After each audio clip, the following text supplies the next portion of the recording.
Yesterday we started section 4.7, writing equations in point slope form. Can anybody tell me, why is point slope form necessary?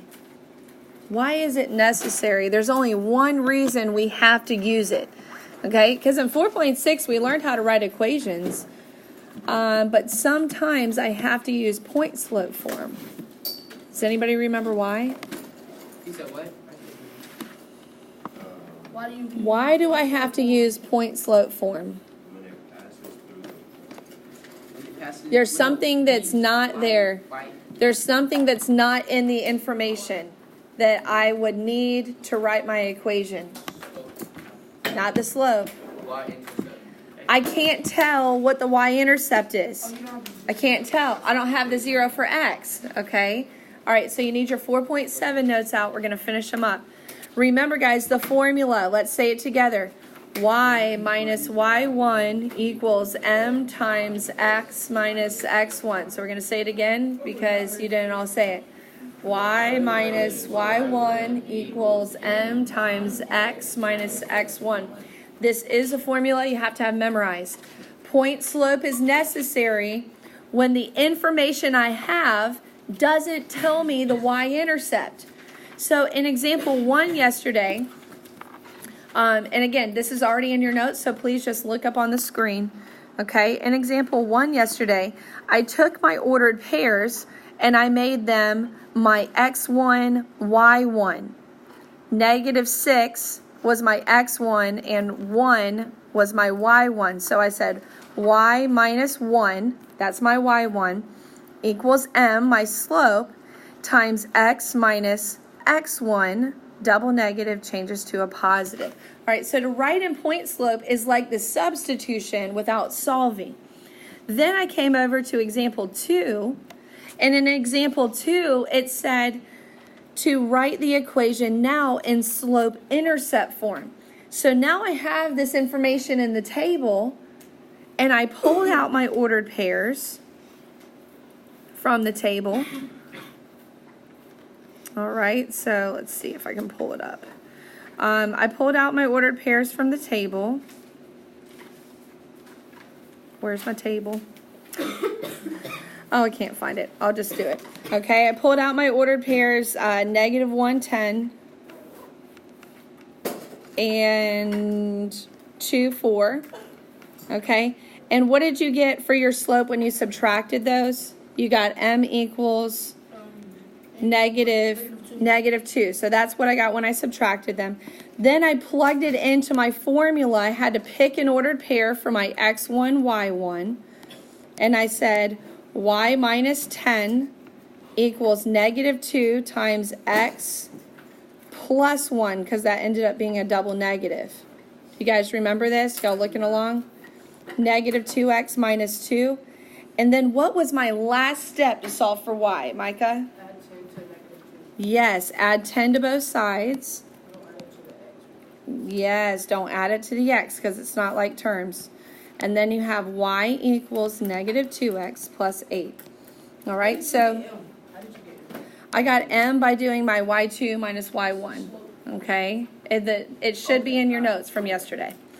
All right, so now we're going to do some more practice with that. But now all I did was I just gave you 2 ordered pairs. This is 2 random ordered pairs. So on your quiz or your test next week, I could give you a set of ordered pairs that has a 0 for x. That one would be pretty easy to write. But then I could give you a set of ordered pairs that look like this. So right off the bat, I need you to start to recognize, hey, I don't have a 0 for x here, so I will have to use point slope form. Okay? Can you see that? Can you start to recognize that? There's no 0 for x, so there's nothing here telling me the y-intercept. But you still use ordered pairs to find slope. Please go ahead and do that. Find your slope. All right, m equals y2 minus y1 over x2 minus x1. Go ahead and subtract out your slope. Yeah, -4 minus 1 over 3 minus -2. So that changes positive. -5 over +5. So it's negative 1. Now, do you remember from yesterday, does it matter which ordered pair you pick for point slope? Doesn't matter, guys. Please pay attention. It does not matter. So just pick the first one. That's, for no other reason than it just comes first. That's your x1, y1. And you know your slope. I want you to plug it into point slope now. Okay, I'll write the formula as a reminder. Y minus y1 equals m times x minus x1. Okay, go ahead and plug those numbers. Use your first ordered pair. You will solve, yes. You will go all the way through and solve because we have to write it in slope-intercept form. So y minus what? Y minus 1. Oops, hold on, I'm in the highlighter. Y minus 1 equals negative 1 times x plus 2. That my x1 is... Oh, I thought it was something.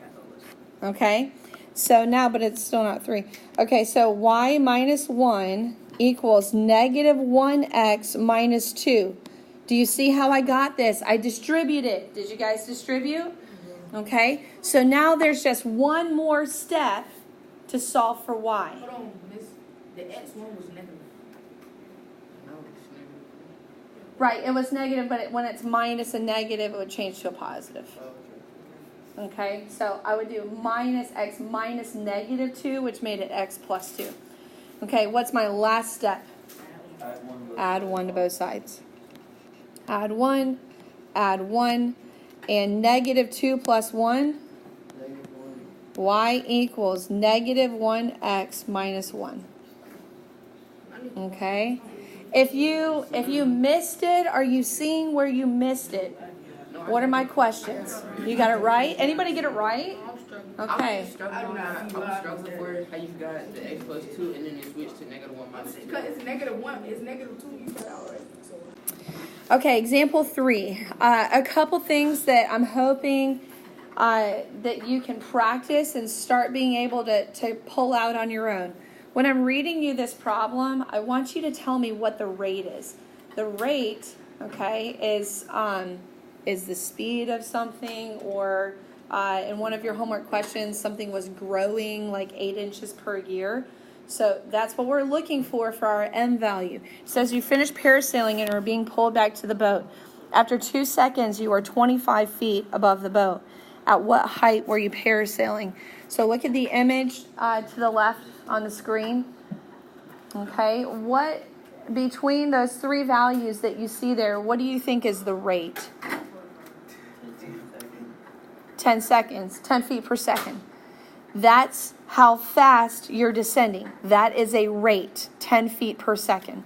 All right, so within the framework of y equals mx, okay, the rate would be 10 feet per second. All right, so you plug in y equals 10 for the rate. Now the question is, where does the 2 go? Where does the 2 go? Yes, it replaces the x because that's seconds. That's seconds. I can multiply 10 times 2, so that's what I'm going to do now.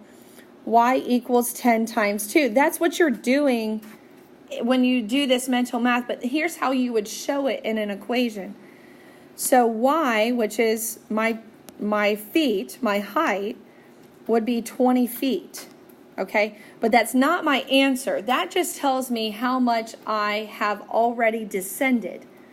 So now if I'm 25 feet above the boat, after 2 seconds, how high up was I to begin with?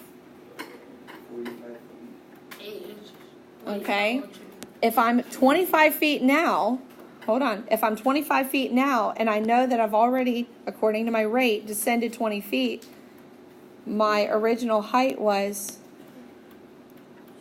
65 feet. Wait, oh, you multiply?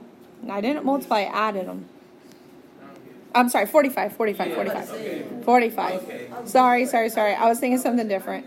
Okay, 45 feet. Because I took the 20 and I added it back to 25. So I was still 25 feet above, and I had already descended 20 feet. Okay, so I need you to be able to start picking out the rate. Okay, so number 21 we struggled with the other night because we were struggling with the rate, and actually there was a conversion involved there, which is why it just ended up not being a good homework problem. Okay, so and again, we're going to keep exploring this. I think you have a homework problem similar to this one tonight. We do have quite a bit of time left in class today, so we need to make this a very productive time together. We're going to work on homework together.